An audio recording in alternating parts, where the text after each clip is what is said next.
Hey guys, it's Natalia, and today I'm going to be sharing everything I know about planning events. But first, let's give some context. So I own my own slow fashion brand, which means, I make clothing and I work primarily in the sustainability space of fashion. And with that comes kind of a weird oxymoron when it comes to selling clothes, where I'm trying to teach people to consume more responsibly, but at the same time I'm like selling products and kind of promoting consumerism in some sort of way. So something that I've really found helpful in kind of still earning some income, being relevant as a brand, but keeping sustainability in mind is hosting events. And it has been so fruitful and so fun. And so far I've hosted 4 different events, 2 in New York, 2 in LA, and I've learned a lot. I'm sure there's still a lot to learn. I learn so much with every event that I host, but something that I wish I had is somebody to tell me how to do it, because I've kind of just been BSing my way through. So I'm going to be coming at this from a small business perspective in terms of like keeping it as low budget, low cost as possible. This is not a guide on how to host events for like thousands of people with like a tens of thousands of dollar budget or anything like that. We're trying to keep it as low cost, as like profiting as it possibly can be for you, but at the same time still as professional as we can make it. So just to preface, that's kind of the lens that we're going to be going through,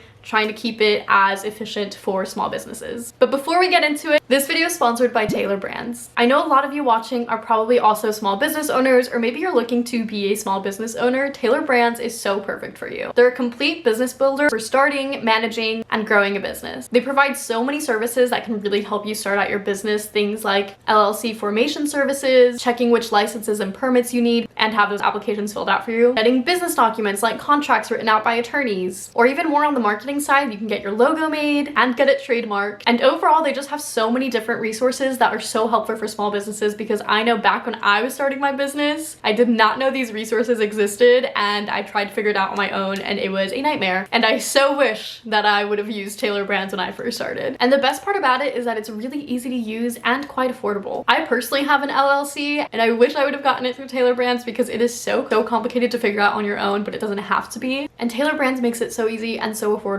And they offer all the requirements that you need for an LLC. So that includes like registered agent, annual compliance, EIN, operating agreement, literally all you could ever need. So if you're a small business owner or you are thinking of starting a small business, I definitely recommend checking out Taylor Brands. I will have it linked down below for you guys to check out. Now back to the video.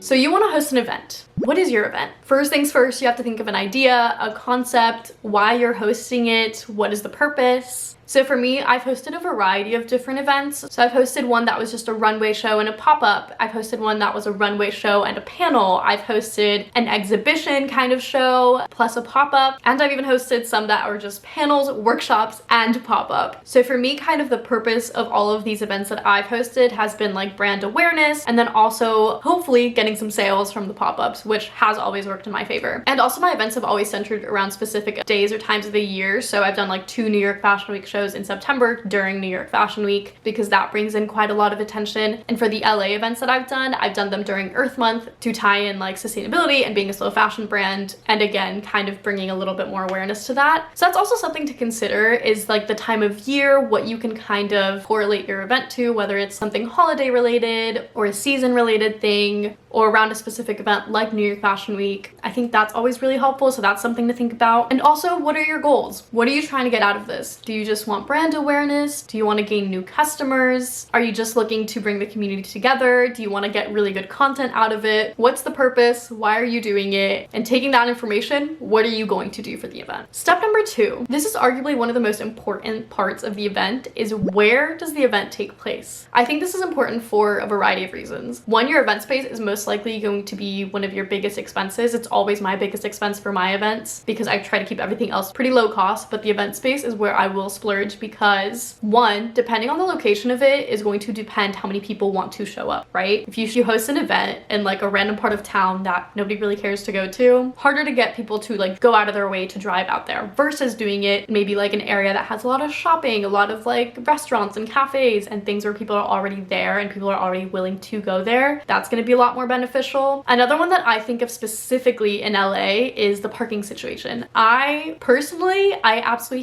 hate having to think about what the parking situation is going to be anywhere, especially in LA. And if I am unsure of what the parking sitch is, or if there's not a lot of parking somewhere, like that might detain me from going. So that's something that I always think about, especially in big cities where parking is kind of limited and always a big issue. So in LA, the 2 events that I've done have had parking lots right next to them, and I always make that very known and very clear, and people are so appreciative of that every single time. Another thing to note with the event space is how much is it going to cost?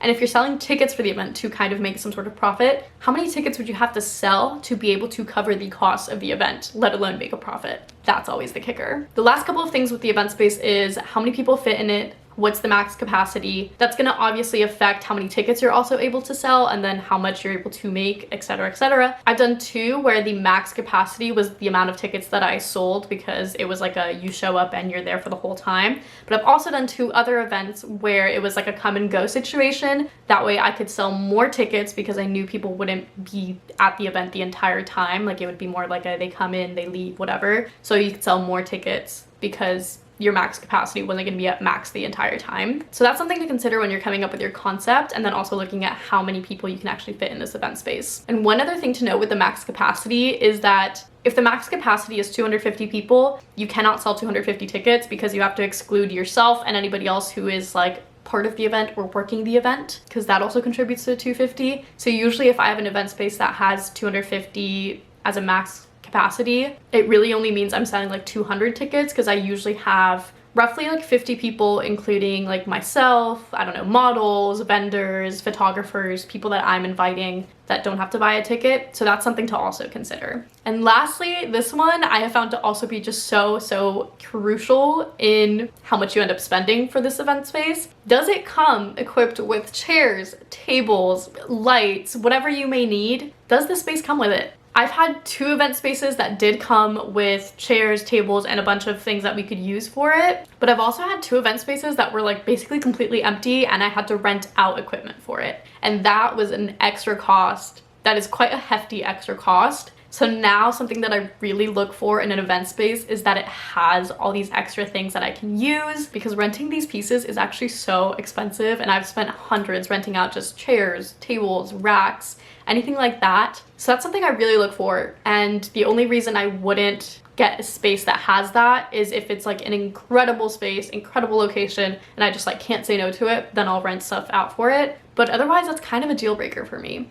And that leads us to number 3, rentals. What don't you own that you need to bring to the event space? Do you need to rent it? Tiny things that you don't think about until you actually start planning an event and you realize how much stuff you actually need for it. So I try to keep my events pretty minimal in terms of how much I'm renting, because again, I'm always self-funding these, and it's very expensive to host an event and to even try to make a profit. So I try to keep it minimal, right? So getting chairs, getting tables, you could even rent like tablecloths if you don't have any, garment racks. You can rent different lights and different decor. You can rent like a speaker system. If the event space doesn't have a speaker system, that's something you need to rent. Since I've done panels, I've had to rent like microphones and that kind of speaker set. And if you're doing something a little bit more overly decorated, there's so many decorations you can also rent. But I've tried to keep it pretty minimal, or just bring stuff that I have to keep the costs down. But something I've always wanted to rent that I just haven't had the budget for is also like a photo booth or something like that. Could be really cool. Great photo op for your guests, which also can be free promo for you. So that's also something to consider. All right, number 4, who are you doing this with? I know a lot of us work solo, and I've hosted most of these events by myself,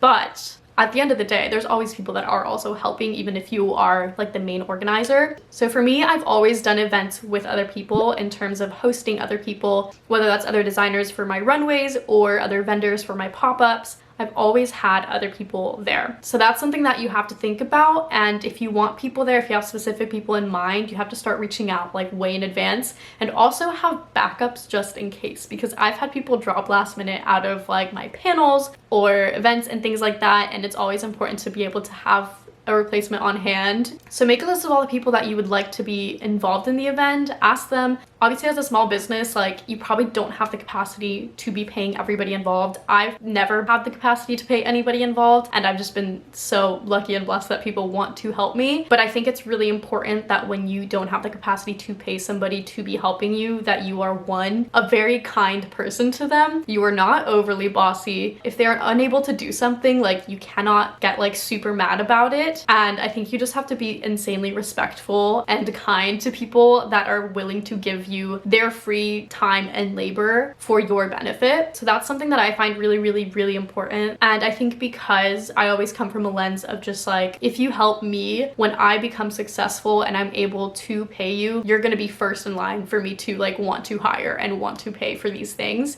And I think people really value that and respect that, and that keeps them wanting to like help and volunteer in a lot of ways. And keeping the working environment really fun and lighthearted, I think, is also just really helpful. I think as the event organizer, you have so much power in what the vibe is for the event. And something I'm really proud of is that every single like model I've worked with, photographer I've worked with, designer I've worked with, they've all really complimented the way that I run my shows, and they've always felt very valued and very safe in the working environments that I create. And I think that's just really important when you're kind of asking people for free labor for your events, because at the end of the day, that's what it is, right? So that was a bit of a tangent, but all that to say is that who's gonna be in your event? Do you need vendors? Do you need designers if you're also a designer like me? Do you need helpers? Do you need volunteers? Do you need people at check-in? Do you need people running music? Do you need musicians? What do you need? Write it all down and start asking. All right, number 5. This one is a love-hate relationship for me. Getting sponsors for your event. I have been somewhat successful in this, somewhat unsuccessful in this.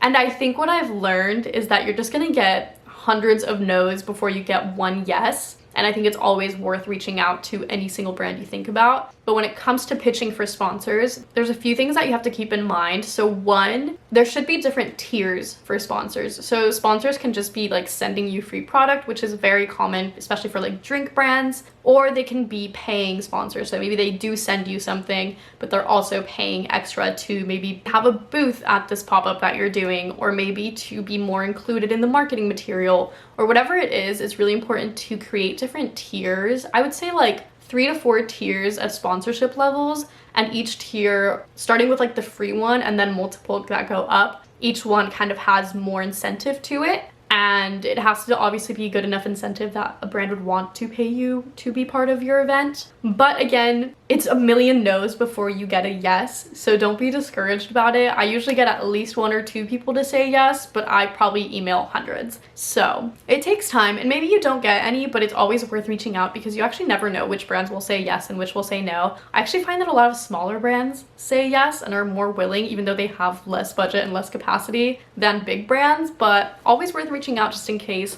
Reach out especially to local brands, people that maybe you mutually follow or that you personally like love their product or love their business, whatever it is. If it's a personal connection, I think that's always really important too. But this will be really helpful in lowering your costs of the event in terms of like getting free drinks. That means you don't have to buy drinks for the event, which is a huge cost. Or even getting free gifts from different brands is something that's really cool for an event, because then you can offer your guests just like free items and free goodies, and that's an incentive to come, right? So sponsors are not like the most important thing for an event, but I think that it's worth reaching out. Even if you get no's, worth reaching out just in case, because you never know who's gonna say yes. Next up is ticketing. Obviously your event doesn't actually have to have paid tickets, but I do think it's always important, even if it's a free event, to have some sort of RSVP so you can kind of get an idea of how many people are gonna show up. So I've always used Eventbrite for my events. I find it to be just like a really easy platform. I know a lot of people use it all the time just to find events near them. So maybe they're not even coming from my own social media, seeing that I have an event, but they're coming from the Eventbrite website. So I find it to be a really great place to host events. There's obviously lots of other places you can also do it. But if you're doing an RSVP like free event, my favorite is Partiful for that, just because it actually does also send text blasts to the entire guest list, which is really nice if you have like a last minute change of something or just something that you need to remind your guests about. You can send a text blast, and I love using this. So those are my 2 top. Eventbrite for ticketed things, Partiful for free kind of admission things. Okay, you have your event set up, you've got your vendors, you've got your sponsors, you've figured out tickets. Now it's time to market it. This is possibly the most important part of this whole process, is just marketing it properly. The number one thing I think is so important is to have really good graphics for this. I am by no means a graphic designer. I do know how to use like Illustrator and Photoshop pretty well, so that's what I do, and I usually cut costs by doing it myself. Granted, I know maybe my events could do better if I actually hired somebody who like, you know, does this for a living, but I think a lot of us just like need to cut costs somewhere, and this is a really great place to cut costs if you are somewhat artistic and able to make something aesthetically pleasing and beautiful to look at, right? So when it comes to marketing, I always have one good in-feed post on like my Instagram that is like the title of the event, what it is, date, time, whatever. And then, for example, Earth Day Bash that I just did this year, it was like multiple panels, a workshop, and a pop-up. So in that same carousel post, I posted the main title, then panel number 1, who was involved in it, the workshop, what it entails, second panel, who's involved in it, and then the pop-up and who's involved in it, right? So it's basically all the information you could possibly need for the event in one post. And I'm gonna be so honest, these posts never perform well, but they're so easily shareable, and it's just good to have all the info in one place. And then once you have that, you know, big info post in one place, then you can start your more like creative, fun marketing, which to me is like posting consistently on my stories and always tagging the link in my stories, or making reels about the event and trying to do things a little bit more enticing. If you don't have a huge following or you just want to reach more people, I do also recommend boosting your posts on Instagram. I've done it for events and I have seen some return. Granted, it is very much like you have to put a lot in to get a lot out of it. So it can be an expense, but I think sometimes it is worth it if you really want to get the word out there. But something that is important with that is that you have to have a really, really good post for that, because obviously, like, no matter how much money you put into boosting this post, if it's not a good post, it's not going to get a good return. So you have to make sure that it is good. Maybe you make some ad specific posts and then boost those things that you know work well as ads. So that's something to consider. Again, not necessary, but good to do. You can also boost your event on Eventbrite, which I've also done, and it's been good. And of course, you can also boost posts on TikTok or whatever. Generally, putting money into advertising I think is good and important. But if you don't have that kind of budget, you can also just like print out flyers and put them around your community. A lot of coffee shops will have like a bulletin board with events happening in the area or in the community, and you can just ask if you can put flyers up there. That's also a really great way to just kind of do some more free marketing. And of course, if you have vendors or other people involved in the event, ask them to also post it, share the link, literally send the link to absolutely everybody you know. You never know who's gonna show up, but it's worth every chance, right? Just get it out there as much as you can. If there's any Facebook groups or groups in your area that pertain to your event and you could like post about your event in those groups, like do that. That's also really cool, right? So like for me, I've put my events on the Climate Collective, which is just a website that has a bunch of climate events in the area. So I've put that there because that's relevant to my events. So things like that, worth looking out for because you never know. And lastly, if you have an email list, send a blast there too, because again, you never know. Next thing to note with that and getting people to come is, do you have a guest list? I personally always have a guest list of people that are just coming in invited, that don't have to buy a ticket, whether that's people that are just part of the event or letting those people bring a +1, or just really close friends of mine or family of mine that I'm obviously letting come in for free. That's really important to also take note of, because that has to be accounted for in how many tickets you're going to sell depending on the max capacity of the space, right? So I try to not give away too many free tickets, but sometimes for events like New York Fashion Week, I'll invite influencers and people who maybe wouldn't know who I am, but if I invite them, they'll come instead of buying a ticket. That I will do sometimes because it's good promo, so keep that in mind, but try to keep it at a minimum, because at the end of the day, you're a small business. You can't be giving out free handouts to everybody, and truthfully, your closest friends and your family should want to pay to be there. I think it's okay to give friends and family, you know, free tickets every once in a while, but I do also think that those are the people that should be supporting you the most,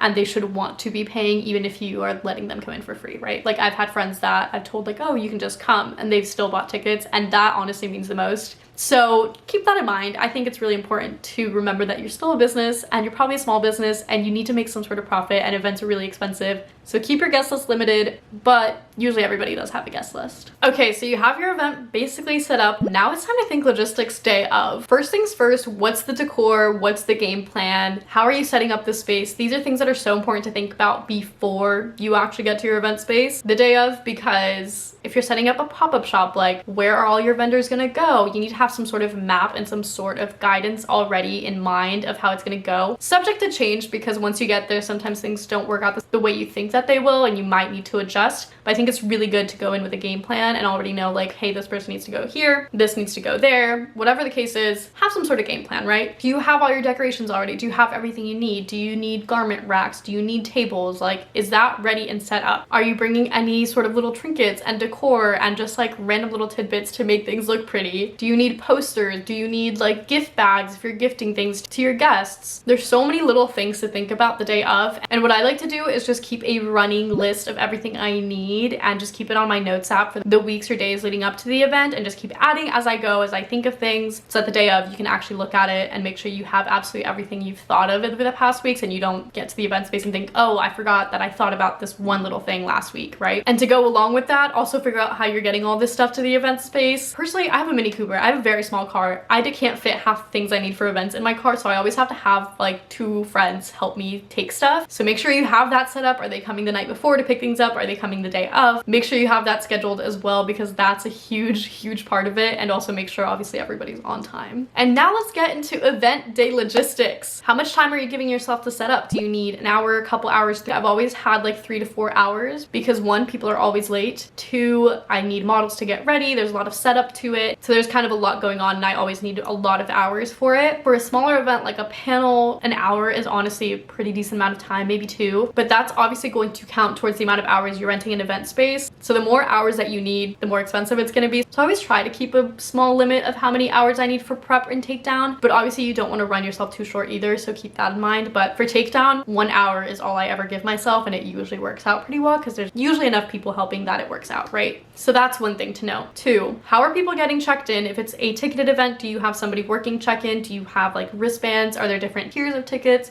where people need differentiations? That's something to think about. So I've had events that have like VIP guests that get free drinks or whatever, so they'll have wristbands to differentiate themselves. Or I've had events where every ticket is the same, so they just come in, they don't need to like have anything, but they're just getting checked in with the ticket that they've already bought. And another thing to note here is, are you selling tickets the day of as well? Are people able to buy a ticket at the door? That's something to think about. A few other things that I find really helpful for event days is, 1, obviously having volunteers to help you for just like random tasks that you won't even remember that you need to do. Very small things around like setup or takedown, or even like during the event, making sure if there's like drinks in a back fridge and you need to be like restocking the front or something like that. People that are kind of taking care of that. I also find it really important to kind of designate people to be taking content throughout the day, because any event that I've ever had, I don't have a single picture on my phone from, because I'm not on my phone, because I'm obviously greeting my guests and I'm part of the event and I'm just completely offline. Like, I'm not taking pictures, I'm not taking videos, not taking any content, but obviously that's a really important part of an event. So making sure you have people designated for that, whether you're hiring real like, you know, photographers or videographers, which I always do for New York Fashion Week because I want something more big and professional, or even just making sure one of your friends is kind of on top of like taking silly little TikToks and doing trends and things like that. So my friend Noemi did that for me during New York Fashion Week, and we had an ongoing list of all the videos I wanted to do that day, and she just made sure that they all got filmed. So I wanted to do interviews with the designers, so she went around the entire day and interviewed all the designers throughout the day, did the same with the models, and that's something that I just would not have been able to do because I did not have the time at all during that day. But I'm so glad that we like planned that beforehand and she did it the day of, right? So that's a huge thing to think about for the day of. And something else to think about is that people will always show up early. Every event I've ever had, there is somebody that shows up 10 minutes early. And usually I'm not ready 10 minutes early, but you have to be somewhat ready. So make sure you finish setup a little bit earlier, because you never know how early people are gonna show up. And lastly, have fun with the event. I think it's so stressful to host something, and there's a lot to it, a lot of investments to it. Not always the most return, but sometimes there is a really good return. And obviously post-event, analyze everything. look at all the statistics. I always have a spreadsheet for every single event where I write down every single expense I've had for it, and then also all the income that I've had for it, and I compare and contrast, see if it was worth it, see what I would maybe do differently next time, what maybe wasn't worth investing in, what is worth investing in, etc. I think that's the best way to learn and grow from doing anything in your business really, but especially events, because there is so much investment in it. But remember to have fun. I think events are so valuable to a brand and to a business, because building community is something that's so important for a business and a brand. And I find that doing something in real life, not just online, is what's really going to bring people to you and your business and what you stand for. And at the end of the day, like, the connections and the community that you create is like the most impactful part of an event. So that being said, that is it for today's video. I hope you guys enjoyed it. I hope this was helpful. Let me know if you have any more tips for hosting your own event. Have you hosted your own events? What have you learned? Leave it down below so we can all learn from each other. And of course, check out Taylor Brands down below. They will also be linked if you're a small business owner or if you're looking to start a small business. They are such a great tool for any beginners. All right, that is it for today's video. I will see you guys in the next one. Bye!